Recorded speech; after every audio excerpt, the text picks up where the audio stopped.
Welcome to Ridgewood Talks. Through this podcast, we will be introducing you to some of the leaders and legends in our village. We'll keep you updated about fascinating local events, and we'll dig into the town's hot topics and so much more. But first, let me introduce myself. I'm Jeannie Johnson, the founder of Ridgewood Talks and Ridgewood Walks. The goal of these initiatives is to create a kinder, more connected, and more vibrant community. I'm thrilled to be co-hosting this podcast with my good friend and all-around wonderful guy, Jordan Kaufman. We look forward to meeting with you weekly and hearing your thoughts on who and what you'd like to learn about in our beautiful hometown. Enjoy this episode.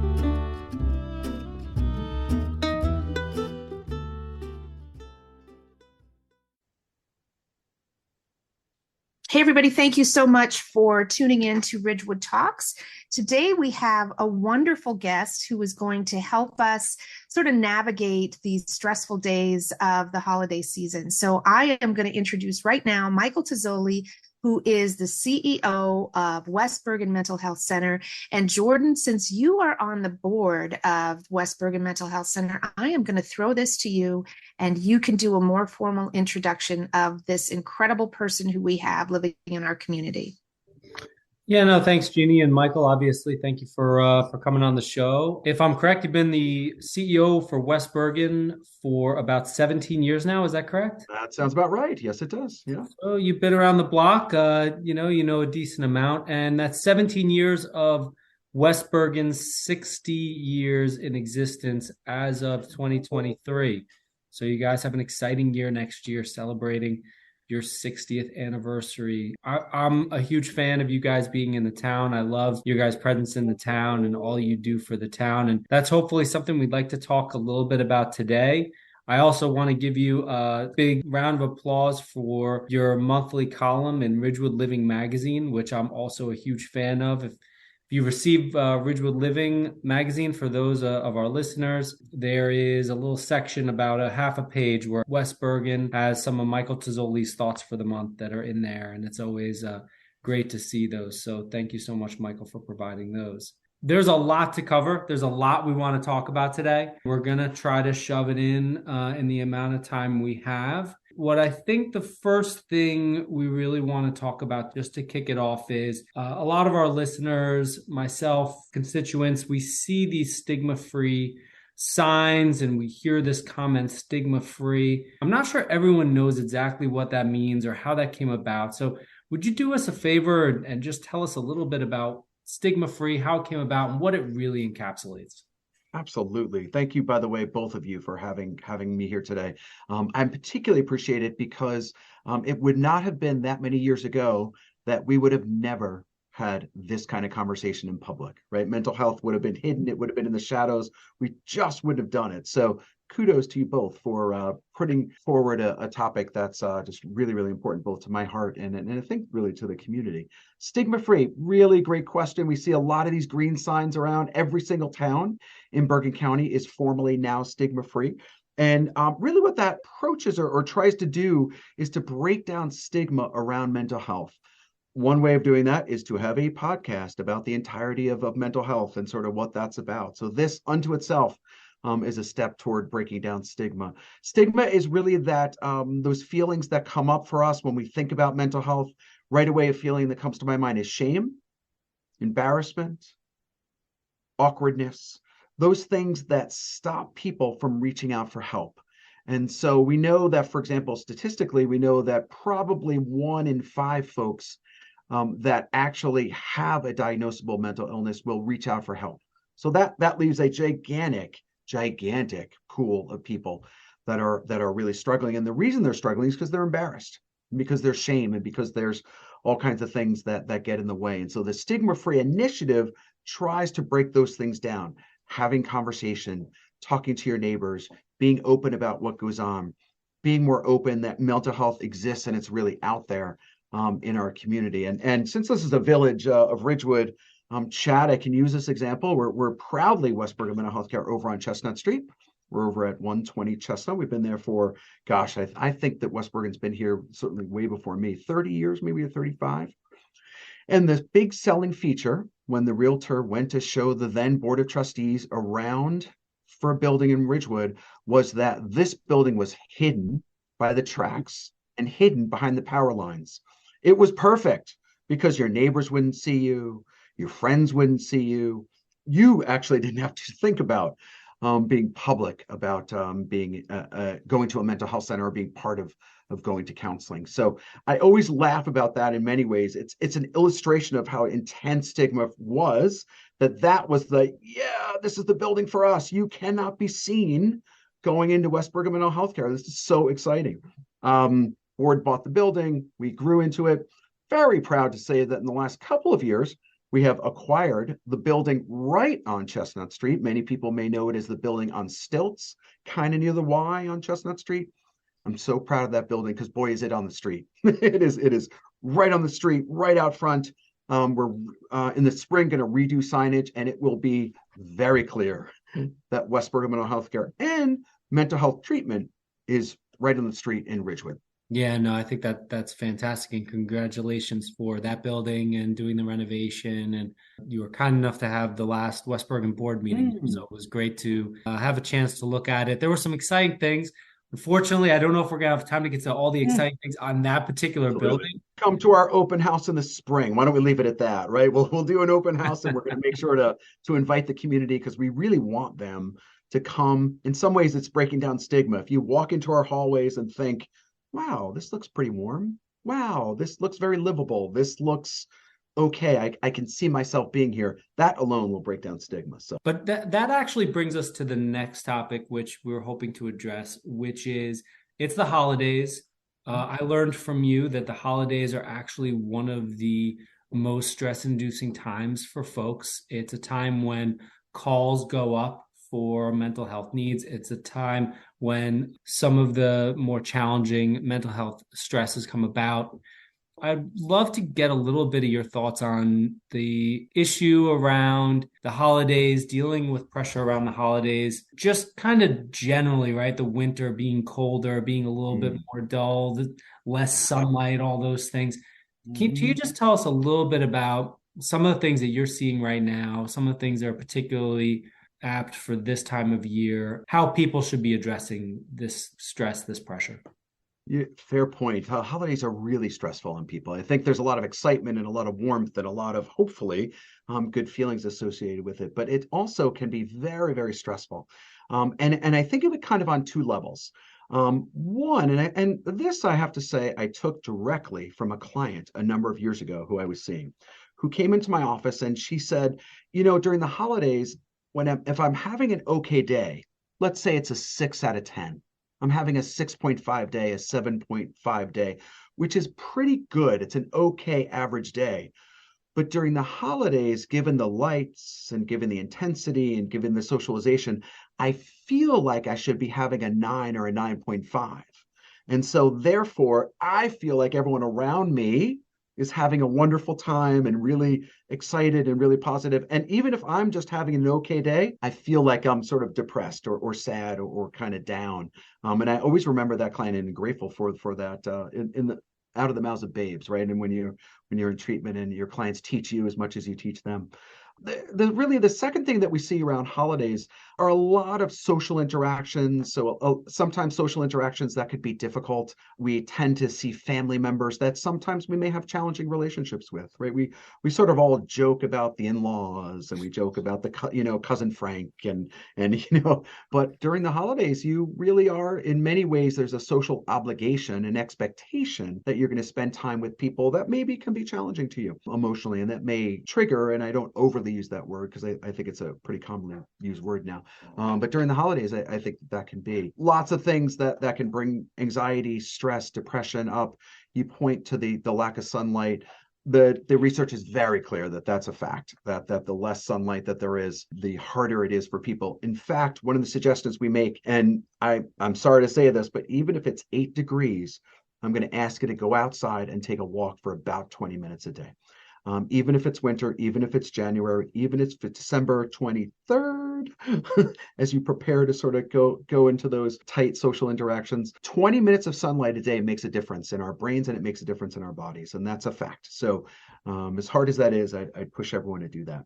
We can certainly at another time do a whole show on seasonal affective disorder and that entirety of that diagnosis. But for Well, now, you're hitting Jeannie's heartstrings because when she's not talking, she's walking. So all right, there you go.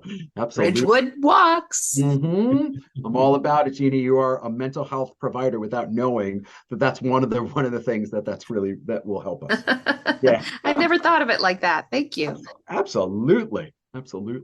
So yes, calls are up, intensity's up, the kids are challenged, families are challenged. It puts a lot of pressure on a mental health center and on the behavioral health system overall, not just West Bergen, but all our wonderful partner private practitioners in the area and other agencies. But I'll tell you, and maybe I shouldn't say this in front of a board member, but we are actually open on Monday, December 26th. We do not close, even though Christmas is on Sunday. We do not take that Monday off. The agency will be fully open because we want to be here. We want to be available for our clients. We want to be here because we know that this can be a challenging time of year. So we don't take our vacations or shut the agency down in quite the way that maybe another business might. Christmas, for example, this year is falling on a Sunday. Many businesses are going to default and close on Monday. West Bergen Mental Healthcare will be open at 9 o'clock on Monday morning, the 26th. yeah, I don't know if that's great or not. I'll take it as a great though. I think there's something interesting that West Bergen implemented that it was kind of during, and I know we're all getting tired of talking about things that have arisen from COVID. But I think it was a really special thing that you put together, which was a crisis prevention effort. Seeing the stress and pressure that the first responders had, and then really recognizing that same kind of stress and pressure existed on teachers as well. I'll let you talk about the crisis prevention for a second and just tell us a little bit about what the organization did. And then I want to touch a little bit on what to do in the event of a crisis. So let's start with the crisis prevention, though, because I think if we can, we want to prevent. And what are some of the efforts you put into play there? Great question. And really from a 10,000 point view, really a 5,000 point view, West Bergen Mental Healthcare has been in the village for 60 years almost, right? One more month and we'll be in the village 60 years. And we, I think, have done an amazing job at creating more than 20 different specialty programs that help people that are really struggling. Depression, anxiety, autism, Asperger's, ADHD. We have wonderful therapists that sit in teams and they do amazing work. It was probably about 4 to 5 years ago, pre-COVID, that we as an organization started to reflect philosophically very much on, we get that we do it really well when people are struggling. What is our ethical, our moral responsibility to prevent, getting back to the stigma question, right? What is our ethical and moral obligation as an organization to think about prevention? How can we prevent these numbers, these statistics, these number of people that are really struggling? So with that mindset, COVID happens, and you're right. We opened what we called a warm line. We call it a warm line, actually, as opposed to a hotline, because we cannot guarantee that you will get someone at the moment, but we do guarantee that you will speak to someone today, the same day. We actually guarantee within 2 hours. So that's why it's a warm line and not a hotline. Started with healthcare workers. So we initially launched it with anyone involved with healthcare, emergency room, hospital, doctors, nurses, EMTs, all that kind of stuff, anyone that was involved in that system. With our strong and still building relationship with schools, we pretty quickly figured out that educators, teachers, all kinds, and when I say educator, I don't just mean teachers, I mean anyone that is involved in the education of children, were really struggling as well. So we opened a warm line for them, and then the calls began. And they were feeling overwhelmed. They were feeling stressed. They were feeling all kinds of feelings, many of which we were all experiencing as well. But we really worked to try to work with them through a warm line process so that we could essentially, kind of grossly boil down, put small fires out. right? Small fires are much easier to put out than big fires. And we know that from both a public health point of view, if you put that lens on, and we know that just from a human point of view. You know this in your own life, right? The sooner that we kind of get on that leak that's dripping over the kitchen sink, if we put that off for 4 or 5 months, it's going to be much more than a little leak under the kitchen sink. So same philosophy. What can we do? We did it, warm line. It exists today. We still have the warm line for our education community. And it's really gets calls and goes in ebbs and flows. It tends to get calls at the beginning of the academic year, around the holidays, right, as per our earlier conversation, and then winter, and then kind of as the year is petering out. So it's been a very interesting process, and one that we've actually learned a tremendous amount from. Good, because you brought it up, because it's one of the things that I feel very passionately about that West Bergen does. You brought up your schools program. Share how many schools are right now West Bergen helps provide resources to, and also a little bit of an idea of what the impact of those resources has been and what the response from the schools have been over time as those contracts have come up from renewal or anything else. If you could share a little bit of that. Sure. So as of today, we have 14 signed contracts with districts where there is a West Bergen therapist in a school building. They look like they belong to the school district. They have an office that looks like they belong to the school district, but they are a West Bergen employee. They are exclusively and specifically designed to deal with mental health. They are not guidance. They don't, sorry to say, they don't care what classes the kids are taking. They don't care where they're going to college. They don't care about applications. And with all due respect to thank God for our guidance counselors, or none of our kids would get into college. But these individuals are strictly about mental health. So, and it's really very much taking our earlier philosophy of early prevention and pushing it into the school system. So it's about having kids come in that are struggling with school anxiety, with depression, with sadness, with families that may have had a traumatic death or an unexpected situation in their home. And every one of the 14 districts, which I'm very, very proud of, everyone looks different. So every program looks different. Some school districts, the West Bergen therapist does groups all day, and there's groups of kids that come in kind of social skills, and others. Other districts, it's very individually focused, where there's an individual session that happens over and over and over again as we kind of put fires out and make sure that kids focus on education. It was, I think, for some time, kind of a philosophical quandary for schools, because schools, up until a number of years ago, were very much focused, and they should be, we are the educators. This is what we do. Our job, our philosophy, our core mission as a school is to educate our kids, not to worry about their mental health. But they started to see that mental health was absolutely getting in the way of their primary mission. And so we started to develop partnerships. We started to develop conversations with lots of superintendents. And so today, I'm really proud of that program that continues to grow. Other elements of what we do for schools, and this is a hard one. It's one that probably most people don't really know about. Pulling the curtain behind, right? Pulling up the curtain a little bit for folks. West Bergen, for many more districts than 14, does risk assessments for kids every single day. So there'll be a child that will be in a school. The child might either on social media or in conversation say something that becomes concerning to a teacher or to anyone in the school district. I'm going to kill you, or I can't take this anymore. I cannot take this anymore. I'm going to ... When that happens, school districts have a very specific process where they reach out to us. We pull the child and the parent, by the way, and whatever that definition of family is, and whatever that definition of parent is, they're brought into West Bergen, and they're done. An assessment is done just to make sure that they are not suicidal or other kind of significant mental health issues. The way the rules work in New Jersey, it's kind of interesting. They are not able to go back on the grounds of the school until they get a letter from us that says, I've assessed this child, and at this time, he is not suicidal. He or she is not suicidal or homicidal. Very interesting process. We started with a handful. There is not one day that goes by West Bergen Mental Healthcare. Over the 180 days in a public school system, there's not one day that goes by where we don't do multiple clearances. It happens every single day. And so that becomes kind of a dialogue conversation. It's really that process and that number continuing to grow is what got us to philosophically say, all right, wait. We've done 15 suicidal assessment for kids at X school. What can we do better, more effectively, quicker, sooner, in a preventative way? And that's how the school-based services was born.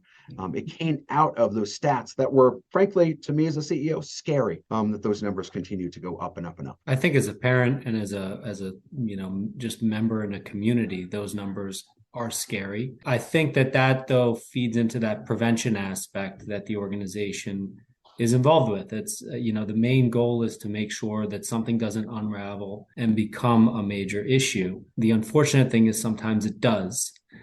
And this, I think, is one of the unspoken gems of the organization, because there's rules around, how much communication there can be. But this just speaks to the soul, I think, of the organization, which is when there is a crisis, how they respond, or how you personally respond even. I'm wondering if without naming any names or divulging anything, you could talk a little bit about when there is a crisis or something is identified, what are some of those steps that the organization does to help, as well as what can people generally do to help, as they start to see a situation? I mean, what are some of the things that we can do as we start to see the sweater become unraveled? Great question. And you're right. We're so proud of the programs here at West Bergen, and we're so proud of the work that we do. There are some programs and some things that we do that you would not be able to read about on our website, that we cannot hand you a pamphlet. There is no written information. We just do it because it's the right thing to do, both from a kind of a moral and ethical point of view. And one of them is we do respond to families in the surrounding communities that have had a traumatic death. And so you're right that I've done it myself. Other clinicians have done it as well, where there has been a traumatic and unexpected death, usually is what it's around. It typically is not a hospice situation or a kind of a gradual landing. It tends to be a traumatic death. In many circumstances, our niche has been suicide. So we've responded to families that have had an unexpected, as most of them are, suicide in the community. And we have, you're quite correct, Jordan, we have literally sat at folks' kitchen table within hours, and I mean hours with a single digit, 2 hours, 3 hours of a notification, and tried to help a family put themselves into a certain place where they can handle the next few hours, the next few minutes, the next few hours, the next few days, and sort of get them on a trajectory. It can be an accident. It can be all kinds of other issues as well. But it's something that we do. We do it proudly. We do it. I'm going to self-critique here and say we do it probably too quietly, because we just do it. we don't really talk about it. We don't really celebrate it. We don't, because it's a hard time. It's not something to be celebrated. It's a moment where you're being brought into a family member's home in the most intimate of moments, literally in the most intimate of moments. And it's something that I and we at West Bergen take incredibly seriously. And it's something that we take with a lot of heart and a lot of head. And we think a lot about our process, and we think a lot about what we can do and what we can do better in those situations. What can you do? Lots of talk of late about suicide, particularly in the news, right? We've had a very prominent figure, Twitch from the Ellen DeGeneres show, died of suicide. By the way, we don't use the word commit anymore. We now say an individual has died of suicide. He died of suicide about a week ago. I had this question once posed to me, and I loved it. What is the one takeaway if you listen to a talk and you're concerned about someone with suicidality, or someone that you think may be wanting to hurt themselves or even thinking about it? The one fact that I would want everyone to hear over and over and over again is that the statistics show us that asking you whether you've been thinking about hurting yourself or whether you're considering that does not plant a seed. People have this concern that they think like, oh, I better not ask, because if he or she wasn't thinking about it before, now they will be. In fact, the statistics and the data shows us it's utterly the opposite. Most people will say yes or no. They'll usually be quite honest. And then if the answer is yes, then we have a certain number of steps that we put into place. But if you have a concern about someone, certainly ask. And I know that's not so easy to do. I get it. But it's important to do, and it's not going to hurt the person at all. In fact, the statistics show us it's quite the opposite.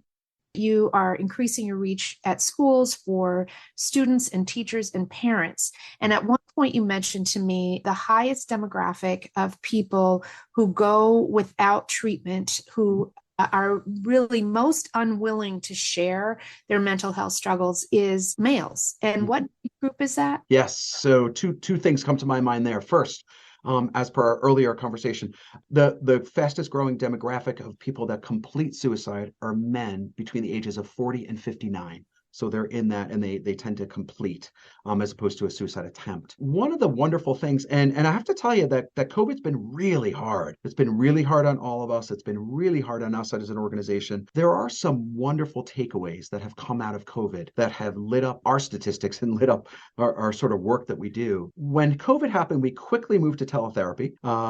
Quickly, like overnight. And now at West Bergen Mental Healthcare, about 50-50, roughly. It's about 60-40. 60% of clients are being seen in the way that they are on a screen and seeing their therapist.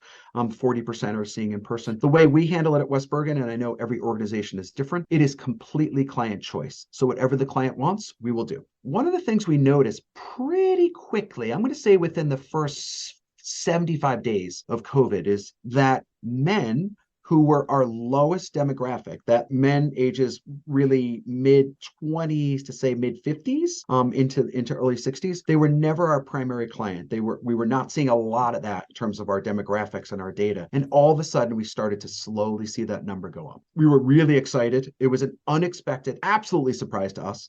We were excited about it because remember the earlier statistic, right? So we're approaching now and dealing with a community that we've never been, to use kind of more of a literacy, that we've never been able sort of to get to them. We haven't been able to sort of reach them. And now we're suddenly seeing these numbers go up. What we realized was that teletherapy has been helpful to that process, that men in that demographic were simply more comfortable either logging onto a screen or giving their therapist a call at a certain time, right? Very structured, but that they were able to be clients and come into the client-patient relationship comfortably within the realm of teletherapy. And so we were really and remain very, very excited by that. And I get it. I think that, again, we work really hard at West Bergen to make sure that our buildings are warm and that you don't feel like you're at anything that even remotely looks institutional. But you still have to drive to West Bergen Mental Healthcare, and you still have to pull in the parking lot, and you still have to check in at the front desk, and you still have to wait at a waiting room and then go down the hall. There's something freeing from a stigma point of view, and I think for men in particular, about being able to log on right here, right now at 6:15 to see their therapist. And so there's kind of pragmatics around that. Exciting, really, really exciting, because that's a community often forgotten and missed. Yeah, that is. I'm so relieved to know that. And something that's really interesting to me is why that has always been such a stigma for my generation. I'm very pleased, as you said, that things are turning around now. And what's interesting is this new generation, how they are so open and willing to say, I'm suffering from anxiety, I have depression. And my friend just started a new initiative in London. It's called JAAQ, Jack, and it's Just Ask a Question. It is a social media platform, and they just opened up a little coffee shop in London. It's actually a very large coffee shop in London where they have mental health professionals on staff in the coffee shop. And so I suspect that will grow attraction and it'll end up being a global thing, which I think is absolutely terrific. I want to go back now to the conversation about suicide, because as we said that we just lost Twitch, who I loved so much. Mm-hmm. And, we've had some questions about, how do people feel when they are at that really dark hour? People Magazine just this last week had an article about Naomi Judd and her dad suicide also. Mm-hmm. And her husband of 30 some years, he said, it's almost a full-time job to be in a relationship with somebody with severe depression. He said he did not want to have her out of his sight. He made sure that she ate. He tried he worked very hard to make sure that she slept, that she would have something to look forward to. He said he really pressured her to go back out on tour because he wanted to give her something to look forward to. What he recognized was, I should have just been there for her. I should have listened. I should have just let her head sit in my lap, and I should have just said, you're okay. Everything is okay. You're going to be fine. And just let her go through that period of darkness. Mm-hmm. So if you were to advise somebody who was caretaking for someone, or who is a friend of someone who we can visibly see that their life is really unraveling. Sometimes I think people that are in a very depressive state, they're so in such a dark spot that they don't even know themselves how bad they are, because they don't see how their behavior is affecting the people around them. So how would you advise loved ones to care for somebody in that state? Jeannie, you're absolutely right that when they're that depressed, or a significant amount of depression, they don't see it for themselves, right? They're not able to kind of see. And so I know when we do assessments, when I do one in particular, and I'm meeting with someone that is depressed and is really struggling, I will typically do the assessment, and then I will inevitably have a family member join us and ask, how is she doing? You tell me, how is she doing? How is he doing? And often it's those people that are closest to that person that will say, not good, not going to work, difficulty getting up, not really taking care of themselves, not eating well, all those things that we associated with depression. And so family, or at least those folks that are close to individuals, really do see it typically. What I would recommend in terms of especially if you're a friend, if you're and I'll work friend and then work in, is doing exactly what you might do if you knew that someone in your life was struggling with something physically. Let's say they had a virus, or let's say they had a diabetes that was out of control, or they had perhaps a diagnosis of some kind of cancer. Inevitably, you would call them up, right? You would probably send a text. You would give them a buzz. You would give them a call and say, how can I be helpful to you? What can I do for you? Can I drop food off? Can I stop over? Do you need a ride to the doctor? How can I be helpful?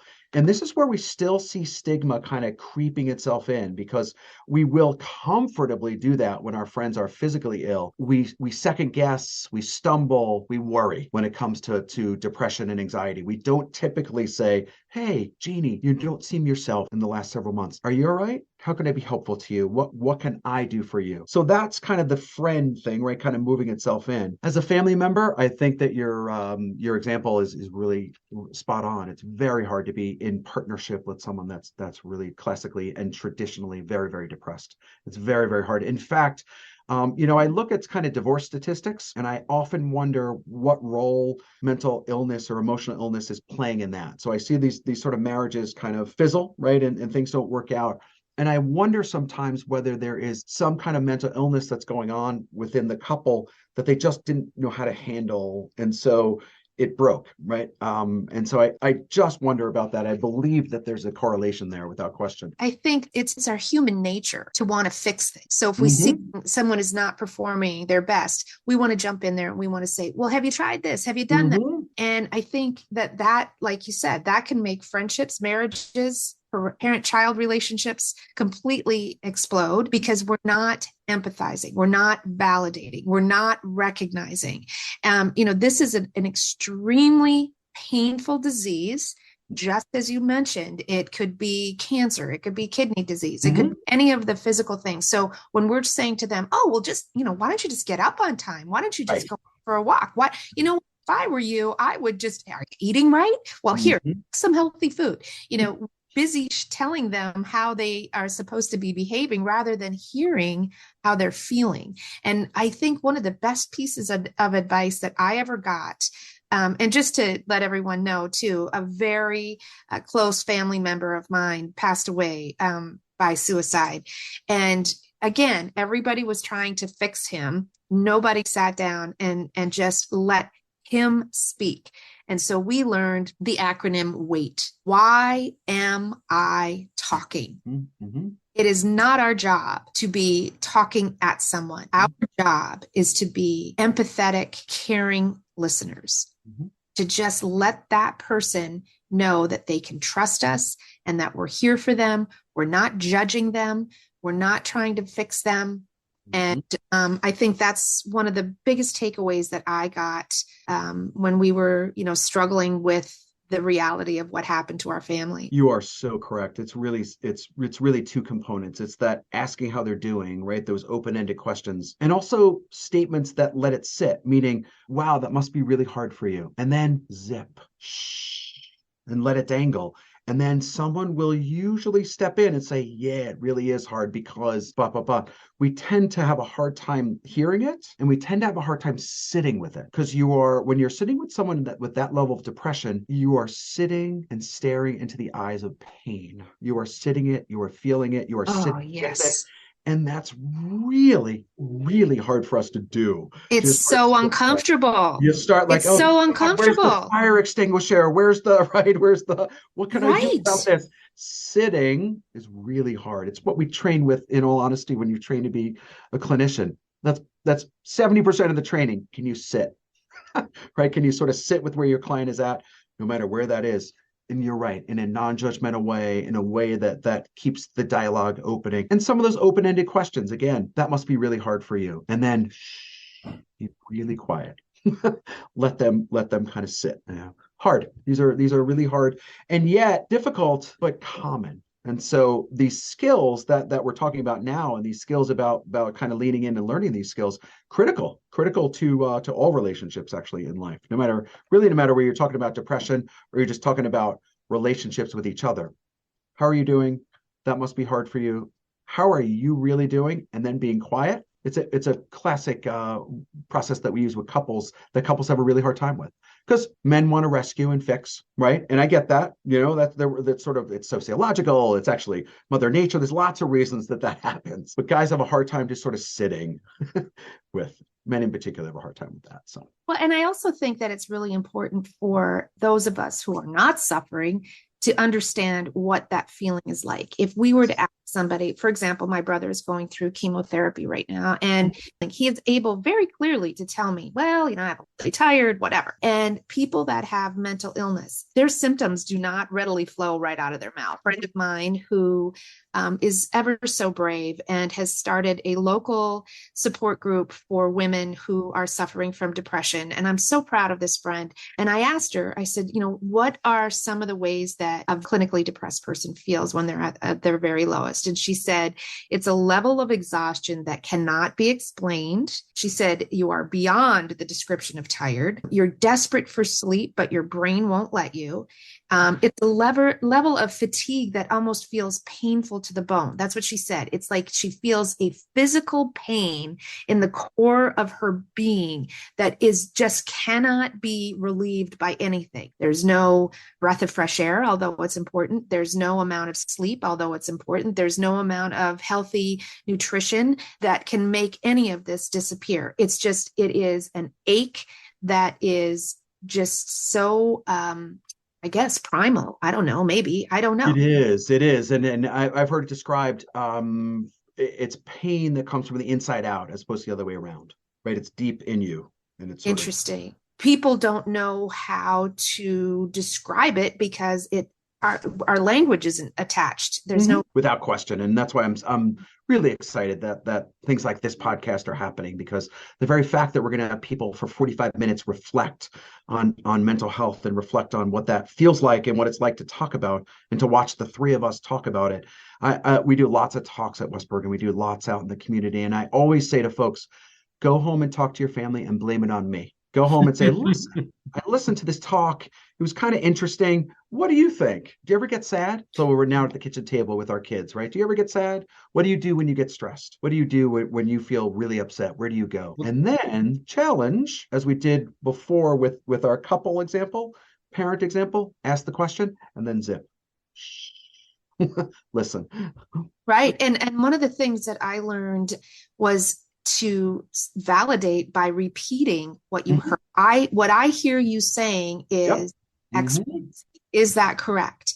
Tell me more. That's another key phrase. Tell me more. Help me understand. Right. The other thing that I also want for people to recognize is, I was at a funeral recently and the priest said, I'm just going to address the elephant in the room. And I am going to say to you, people are asking, what could I have done? And he said, absolutely nothing. Absolutely nothing. We aren't that powerful to prevent somebody from dying of cancer, from dying from, any other heart disease or by suicide. None of us are all that powerful. Jonah Hill has a documentary out. Have you guys seen this? I don't More than remember. once. I've watched it multiple times. Yep. So good. And Yep. my biggest takeaway was he was like, I was in so much pain. And he said, and I went to my friends and all they wanted to do was give me advice. And all I wanted to do was just have them listen to me. He said, and I had to pay all of this money to go to my therapist. So my therapist would do nothing but listen to me. He said, I went to my therapist for advice and he wouldn't say anything. So, I think that's what we can all learn from is just, stop with the advice giving, stop with the fix it, just be. There's something really important about just being, letting your friend be in that depressed state and letting yourself be in that position to just absorb some of that pain. You got it. Absolutely. Absolutely. Shout out to that Netflix special, though, by the way. Well done. And I liked it a lot. Yeah. Michael, one quick question I have, similar to regular health, there's times when we need to go to our doctor because we've hit levels of dishealth. There's kind of things we can do, or at least like things I try to do. I try to eat healthy. I try to do some exercise every day. I try to do these things that hopefully keep me out of the doctor's office. I'll go do my checkup, but I prefer not to be there. Is there similar techniques in mental health that we can do, whether in a social context or on our own, that we can do to hopefully, try to ward off some of these things, maybe better control our stress, have better control over our emotions, better manage our relationships? How does that fit into that stigma relationship? So yeah, Jordan, great question. Two things come to my mind. First of all the things that you're doing for your healthy body and your wellness are very similar list to what we would do for mental health. So keep doing that because that's absolutely related. And I think as a field, we've come so far, thank goodness, at understanding that there is not this historically battle between the physical body and our emotional being. They are without question linked. And so keep doing all the things that you're doing in terms of eating and exercise and light and being social to the extent that you can. I think the other thing that people can do is simply prioritize your own emotional well-being. I think that when we think about our lives, particularly in certain areas of the country, and ours might be one of them, where we have this kind of very competitive push, drive, we tend to think of the buckets in our lives, and we tend to think about our relationships, we tend to think about our career, we tend to think about maybe our homes, our savings, our investments, our material items. And I rarely will hear people sort of reflect on and create a bucket that will say, how am I doing emotionally? What's my emotional life look like? What would I like it to look like? How would I want that to be? And so sometimes we see this when we get into a little bit of light trouble, right? A little bit of anxiety, a little bit of panic. Maybe it's a new job, maybe it's a new relationship, or an extension of a family. Let's say one of our kids gets engaged or something like that, and we have to sort of figure out how to have a relationship with someone new as part of the system. Those are those opportunities where we're looking at ourselves and saying, all right, am I easy to get along with? Like what role do I play in this family? What role do I play in this office? What role do I emotionally play in that? And so I think simply prioritizing it, making it just as important as physical, financial, career, making emotional life just as important. I think that alone and having us focus on it would go a long way. Can we have a poster made and absolutely like in billboard? I mean, I'm not joking. Listen, I cannot thank you enough for taking the time to talk to us today to help our community through this holiday season and beyond. And mostly, I want you to keep doing what you're doing in this community and the surrounding communities, because, wow, it is very, very impressive. People were trying to reach out to some professional help at West Bergen. Where do they reach out to? Probably the easiest way is to check out westbergen.org. That's our website. So please take a look and give us feedback because it really is a newly launched website. But it's a brand new information, newly launched material. Everything is on there. There's also a bunch of helpful hints on there, a bunch of things that You may never ever need to be or want to be a client, but there's some information on there that you can use to look at that emotional life bucket that we talked about earlier and make that just part of your focus. So thank you very, very much, both of you. I think you're both really special for having this conversation. I think the podcast is an excellent idea to begin with in terms of your overall process, but and I think at the podcast launch, I said, Jeannie, to you after that, I was looking forward to you. What I love about the podcast is you're starting to lean into having some uncomfortable or difficult conversations that aren't so easy. And so this, in my mind, was one of them. And so thank you for helping us with stigma. Thank you for helping us with mental health, because the very fact that we could do this for 45 minutes together is gigantic, bigger than any of the three of us will realize. Thank you so much, Michael. I also want to remind all Sure. of our listeners that you can go to westbergen.org, not only learn about the organization, but also West Bergen has a number of volunteer efforts going on throughout the year, which I definitely encourage people to check out and see what mixes well with either their schedule or something that they're looking to help out with. There's always stuff, some of it a lot of fun, a lot of it very kid friendly.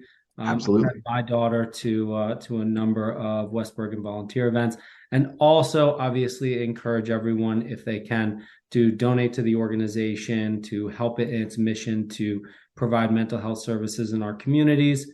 And of course, also to let people know there's also a group called the Friends of West Bergen, and that's a group that kind of helps organize some of those volunteer efforts and some of the fundraisers that they put on throughout the year. So if you're looking for something to do to dip a toe in helping West Bergen, I think that's a great place to start as well. Michael, thank you so much for being part of our show today. Thank you so much for sharing all your knowledge and experience. Jeannie? Great. And as they say, it takes a village. And I can't tell you, I am so pleased to have Michael Tozzoli and you, Jordan Kaufman, in my village. And until we meet again, y'all, go out and be kind and do good. Thanks so much. Thank you. All right. So that's it, guys.